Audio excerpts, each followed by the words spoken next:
If you work in finance, you probably care a lot about data.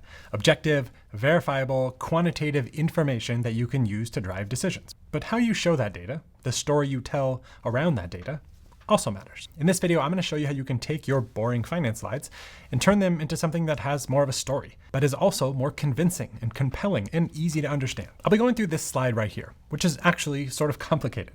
Basically, they're just trying to show how their EBITDA is converting pretty well to cash flow.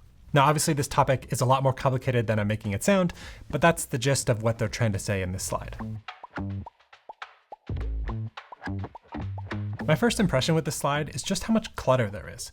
I'm not saying there's too much information, but the way they've kind of spaced it together makes it a little bit hard to read. If I really break it down, it's because my brain is kind of stuck between two different titles. There's this one right here, which is commanding a lot of attention, and then this one right here. And then that's reinforced by the fact that the footnotes end right here. So it's almost like this is slide number 1 and this is slide number 2. And that's not what we're trying to do. If we were going to do that, we would just separate them into two different slides. So to fix these things, I'm actually going to get rid of this title right here, move this in its place instead, get rid of the blue, and lengthen out these footnotes.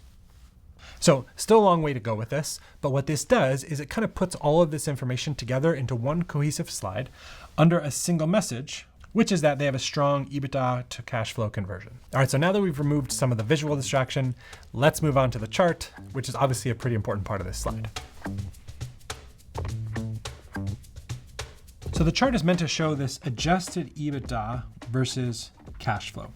In other words, all of these blue columns right here show the EBITDA they made for each year, whereas this stack right here shows their cash flow. And that's broken out into employee loans, which they argue is part of cash, and then net cash provided from operating activities. So for example, in 2018, they had $434 million in EBITDA and converted $405 million of that to cash, which, I don't know, sounds pretty good. So if they wanted to, they could assign a percentage to each year. For example, in 2017, they converted about 67% of their EBITDA to cash. Then likewise, in 2018, it was pretty good. It was 93%, etc. So that's where the other part of the chart comes in. This dotted line right here represents the average percentage that they were able to convert, which according to their calculations is 82%. So this 82% goes all the way across all these years, and you can see it measured against this column right here. So what they're trying to show is we convert a lot of our EBITDA to cash. If you look at each of these years, we did pretty well each year. In fact, we averaged 82% across this time period, 2017 to 2022. But there's something wrong with this chart. Number one, it's kind of hard to understand. Maybe if you have a finance brain and you have all the background and context, you understand this very quickly. But for most of the rest of us, it's kind of hard. The second thing is there's no real emphasis on what's really important, which is the percentage conversion of each year. You can sort of see it based on this gap right here, each year, but that's not really emphasized. So how do we fix this? Well, it's actually kind of complicated. So I played around with this a little bit, and as a first step, I decided to just turn this into a simplified stacked column chart and get rid of the line completely. And this is what that looks like. I got rid of the blue column and instead made the total height of each of these columns represent total EBITDA right here. So now you can sort of see the same information, that this, as a percentage of the total, represents about 93%. But the emphasis of this chart is on the total height of each column, because that's what's easiest to compare, not on the actual percentage breakdown. So what do we do to fix this? Turn it into a 100% stacked column chart. So that's what I did. So now the percentage breakdown is actually reflected visually. This is 67%, and this is 93%. Now what we lose here is the total value of EBITDA for each year, but that's okay because that's not the emphasis of this slide. We can still show it in these numbers up top right here, but it gets much less emphasis. The emphasis is instead put on percentage, which again is what we're trying to focus on. So the question now becomes, how can we tweak this visually to be easier to understand and to emphasize our message even more? So I did quite a few things here. Number one, I made these the same color, except this has kind of a pattern. So this lets you separate them visually, but also shows that they're part of the same group.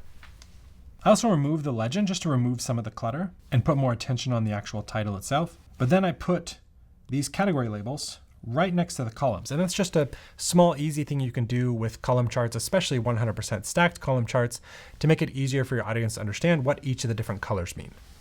And then the big change is with these percentages right here. These are actually meant to represent the percentage of cash from EBITDA, again, which is what we're trying to focus on. This is kind of an unconventional way of doing it, especially with this dotted line right here. It's kind of like a combination chart, but not completely. But notice how I put them on the bottom of this white box right here, versus these are in the middle. And of course, made them the same color as the line, just because I'm trying to emphasize that this is meant to represent this conversion percentage. This is not a perfect chart. I mean, there's some complications with this, but I do think this is more intuitive than the original version, and it's definitely a lot less cluttered. So the last stage of this process is cleanup. Basically on this stage, we're going to try and simplify some of the text and then also clean up the visual layout and put emphasis on things that we want our audience to focus on. The first and probably most obvious thing we can do here is to simplify this text right here. ChatGPT and other AI tools can be really helpful for this kind of stuff, but really all you're trying to do is understand what are we really trying to say in each of these bullet points and how can we say it more simply.